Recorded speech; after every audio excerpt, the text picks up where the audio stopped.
السلام عليكم ورحمة الله تعالى وبركاته. الحمد لله وصلى الله وسلم على سيدنا ومولانا محمد رسول الله أما بعد.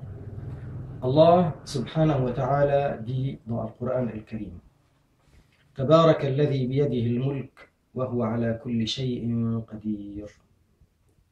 تبارك الذي بيده الملك. Tabaraka, ça veut dire que ces barakat demeurent abondantes.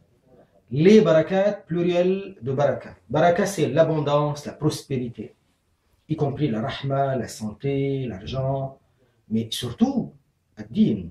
Parce que la meilleure faveur qu'Allah subhanahu wa ta'ala nous donne, c'est la faveur du din. Tabarak alladhi biyadihi al-mulk. Alladhi biyadihi al-mulk, celui qui détient la royauté. Tabarak alladhi biyadihi al-mulk. Donc que celui qui détient la royauté donne davantage et que ses bénédictions demeurent abondantes. C'est comme un dua, ça. Tabarak alladhi biyadihi al-mulk wa huwa ala kulli shay'in qadir, lui qui peut tout.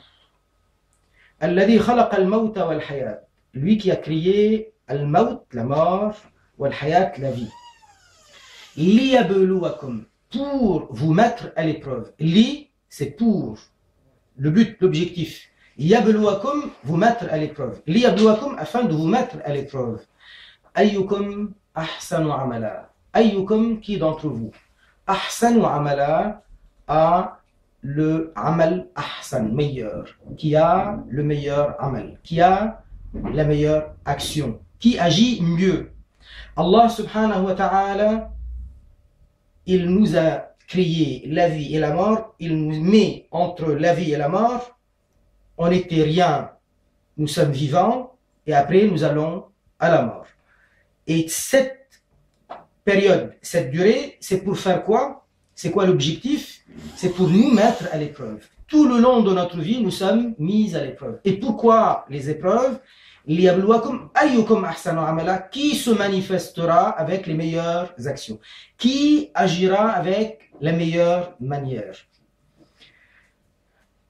Un des grands ulama de 100 ans, Al-Fudayl bin Iyad, il était dans le début du 2e siècle de l'Hégire. Al-Fudayl bin Iyad, radiyallahu ta'ala anhu, il est connu comme étant grand wali, grand alimuddin, surtout un grand zahid, abid, détaché, et il consacre sa vie à la ibada. Il était à Mecca al-Mukarrama.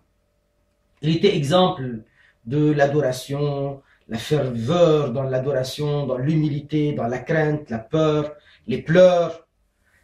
Il dit, en parlant de ce verset, liyabluwakum ayyukum ahsanu amala, pour vous mettre à l'épreuve, afin de que vous manifestiez vous-même qui d'entre vous a le meilleur amal, la meilleure action. Il dit, la meilleure action c'est laquelle? Il dit, aswabuhu wa akhlasuhu. Aswabuhu, ça veut dire le amal le plus juste. Ça veut dire le plus conforme à la charia. Qui correspond aux conditions. Qui correspond avec le respect des piliers, des fara'id. Le respect de ce qui est wajib. Et en s'éloignant, en évitant tout ce qui est haram, tout ce qui annule la ibada. Ça veut dire qu'il faut que la ibada soit correcte, conformément à l'enseignement prophétique, pas n'importe comment. Ça c'est aswabuhu, le plus juste. Wa akhlasuhu, le amal, lorsque c'est le plus sincère. Donc il y a les deux conditions. Il faut que l'action que l'on mène, que ce soit une action rituelle comme la prière, comme le jeûne de Ramadan, comme la zakat que l'on donne, ou alors un amal comme la charité ou autre. Amal, c'est toujours un amal, une action. Il faut que ce soit conforme aux préceptes de la charia, l'enseignement prophétique, l'enseignement de din, et il faut que ce soit sincère. Si c'est sincère et c'est pas conforme à la charia, quelqu'un qui vient faire une action quelconque, mais elle correspond nullement à l'enseignement de din, c'est contraire à la pratique de din, ça ne sera pas accepté. Ça ne sera pas valable, parce que c'est contraire à l'enseignement de din. Et si c'est conforme à l'enseignement dans la forme, mais pas de sincérité, celui à qui on la donne n'est pas parmi les bénéficiaires légaux de la zakat, ça veut dire que nous ne sommes pas acquittés de la zakat, nous n'avons pas répondu à l'exigence de la charia. Nous faisons salat, et c'est très important, salat c'est imad ad-din.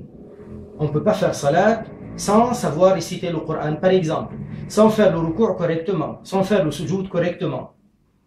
Il y a des critères pour que le sujoud soit valable, la récitation soit valable. Et on ne peut pas non plus faire salat derrière un imam qui ne sait pas réciter la Fatiha correctement. Quand on fait un salat derrière un imam et lui, il ne sait pas réciter la Fatiha correctement, il confond les lettres. Le dad, c'est pas un dad. Le sad, c'est pas un sad. Le va, c'est pas un va. Alors, on est dans le péché. On n'est pas dans l'adoration. Là, on est loin de la... Il y a des critères pour que le sujoud soit valable, la récitation soit valable. Et on ne peut pas non plus faire salat derrière un imam qui ne sait pas réciter la Fatiha correctement.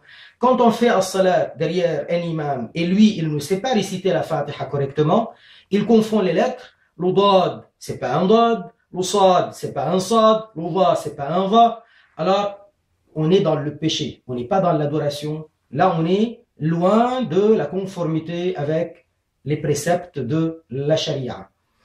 Quand bien même on voulait pleurer, être sincère, ça ne marchera pas, ce ne sera pas valable. Il y a les conditions de validité et il y a les conditions de l'acceptation pour gagner le thawab, qu'on appelle les conditions de l'agrément. En arabe, on appelle ça al-qaboul, al-thawab, al-rida. Al-rida, c'est l'agrément. Al-thawab, on l'utilise ici à Maurice, le mot al-thawab, pour parler des récompenses, la rétribution. Al-qaboul, c'est l'acceptation. Ça, il faut de la sincérité. Pour que ce soit valable, il faut que ça réponde aux critères de l'enseignement, y compris au recours correct. Zakat, par exemple, on sait quoi donner, à qui donner.